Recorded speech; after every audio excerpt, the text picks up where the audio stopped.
If you've got a website, you definitely know that feeling, that little pit in your stomach when a page is just taking too long to load. Well, you're not alone. So today, we're going to dive into Google's PageSpeed Insights, or PSI. It's a free tool that can turn all that frustration into a faster website that actually ranks better. Let's get right into it. So here's the game plan. We'll start with what I'm calling the 3-second penalty, basically the high price you pay for a slow site.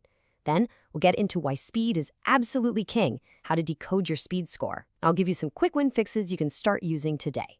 And finally, we'll talk about looking past the numbers to what really matters.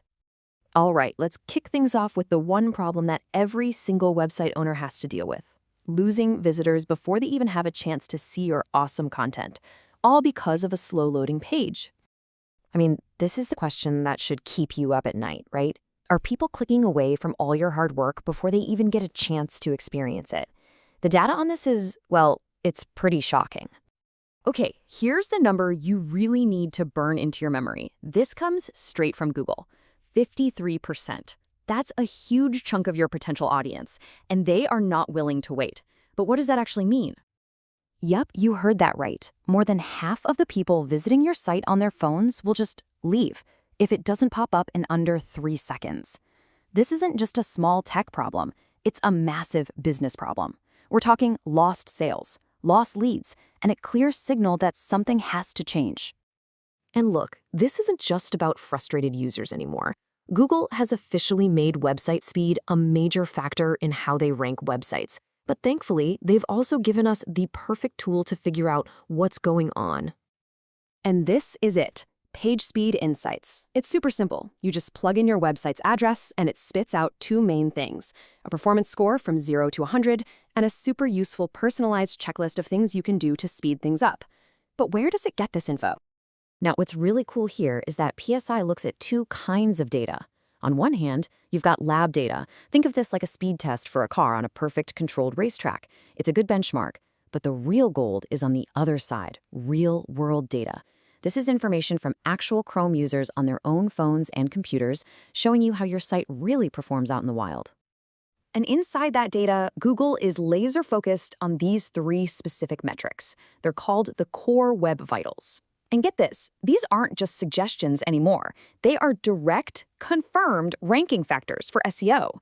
Improving these can literally push you up in Google search results. And this slide just shows you the payoff. Hitting these targets isn't just about making some Google algorithm happy. It directly changes how people behave on your site. A 24% reduction in your bounce rate, that means almost a quarter more of your visitors are actually sticking around. That is a game changer. Okay, so you've run the test. Now you're staring at a report full of scores, colors, and weird acronyms. What does it all actually mean? Let's break it down and turn these numbers into something you can actually use. First up, that big overall score. It's color-coded, which makes it easy. 90 to 100, you're in the green. Great job. 50 to 89 is orange, which basically means, hey, there's some room for improvement here. And anything below 50 is red. That's a clear signal that you've got some major issues that need your attention, especially on mobile. Now let's break down those core web vitals, starting with FCP, or First Contentful Paint. This is all about the first impression. It just measures how long it takes for the very first thing, a piece of text, an image, anything, to show up on the screen. And your target here is fast, under 1.8 seconds.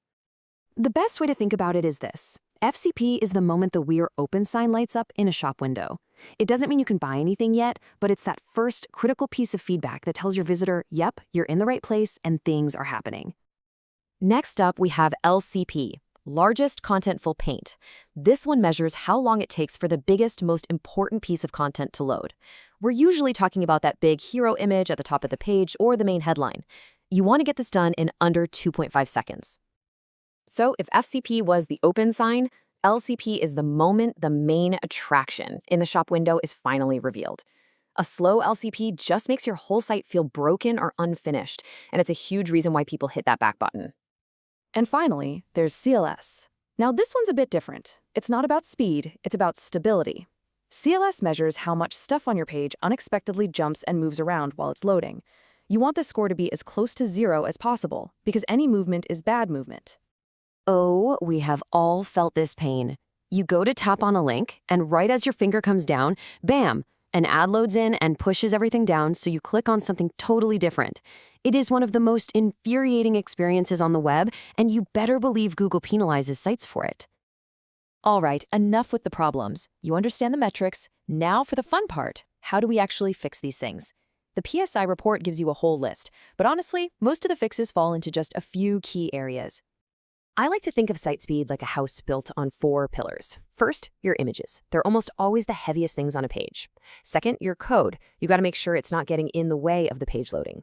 Third, caching. This makes sure repeat visitors have a super fast experience. And fourth, a CDN, which basically delivers your site from a server that's physically close to your user. And here are some actual practical things you can do, like today. Compress your images with a free tool like TinyPNG. Start using modern formats like WebP. Set up what's called lazy loading for images so they only load when someone scrolls to them. Turn on browser caching. And look into a CDN like Cloudflare. Seriously, each one of these can give you a noticeable boost. Now, it can be really tempting to get obsessed with hitting that perfect 100 score. But before we wrap this up, it's so important to put that number in its proper place. And this, right here, is the biggest takeaway of all. A perfect score on a website that's confusing or hard to use is, well, it's worthless. The score is a guide. It's a diagnostic tool. But your focus should always, always be on the real human being on the other side of that screen. Their experience is the only thing that really matters. So, I'll leave you with this one question to think about. Is your website's speed telling your users that you're fast, you're professional, and that you value their time? Or is it telling them you're slow, frustrating, and maybe not even worth the wait? The answer to that question can change absolutely everything.